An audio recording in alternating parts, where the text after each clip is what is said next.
Pilihan raya pecat ni mudah saja. Konsepnya, kalau kita boleh lantik seorang ahli parlimen melalui pilihan raya, kenapa kita tak boleh pecat seorang ahli parlimen juga melalui jalan yang sama?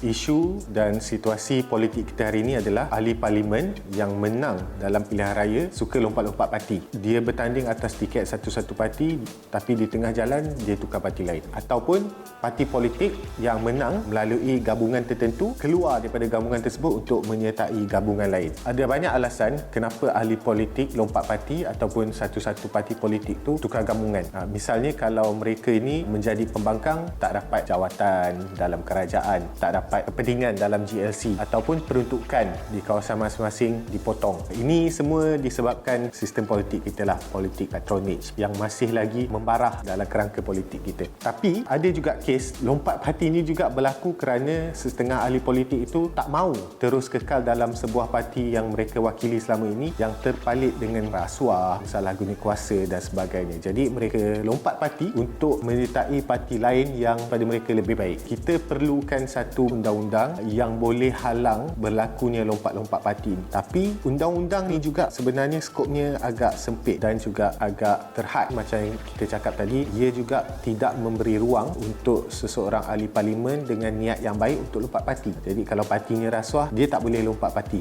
Maka kita perlukan sesuatu yang lebih fleksibel. Contohnya adalah undang-undang untuk membenarkan pilihan raya pecat. Maksudnya kita kembalikan balik kuasa pada rakyat untuk memilih. Pilihan raya pecat ni mudah saja. Konsepnya, kalau kita boleh lantik seorang ahli parlimen melalui pilihan raya, kenapa kita tak boleh pecat seorang ahli parlimen juga melalui jalan yang sama? Cadangannya kita boleh filekan satu petition kepada SPR. Melalui petition tadi, jika kita dapat jumlah undi yang cukup untuk memecat wakil rakyat tersebut, maka SPR boleh memanggil sebuah pilihan raya baru dan mengosongkan kerusi pilihan raya yang telah dibenangi sebelum ini. Jadi adakah pilihan raya pecat ni hanya untuk halang ahli parlimen lompat parti semata-mata? Tidak semestinya. Kita juga sebenarnya boleh guna undang-undang pilihan raya pecat ini untuk memecat ahli parlimen yang disabitkan kesalahan jenayah yang mungkin ponteng sidang parlimen, sebab dalam Malaysia seseorang ahli parlimen ataupun ahli Dewan Undangan Negeri hanya hilang kedudukan mereka kalau disabitkan kesalahan, denda lebih RM2,000 ataupun penjara lebih setahun. Jadi kalau berlaku kesalahan jenayah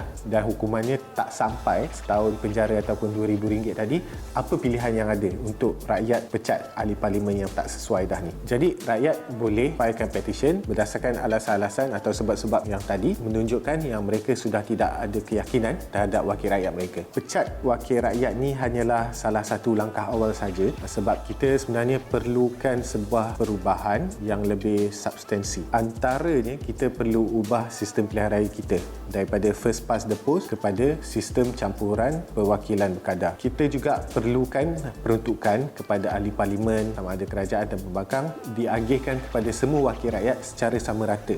Kita juga perlukan formasi parlimen supaya semua ahli parlimen dapat terlibat dalam kerja-kerja pembuatan dasar dengan lebih bermakna. Kita perlukan pembahagian kuasa yang lebih wajar antara persekutuan, negeri dan kerajaan tempatan supaya taklah semua kuasa berpusat hanya di Putrajaya. Jadi dengan perubahan-perubahan ni, barulah wakil-wakil rakyat kita ni dapat fokus dengan kerja hakiki mereka dan juga dapat mainkan peranan penting tak kiralah sebagai kerajaan maupun pembangkang.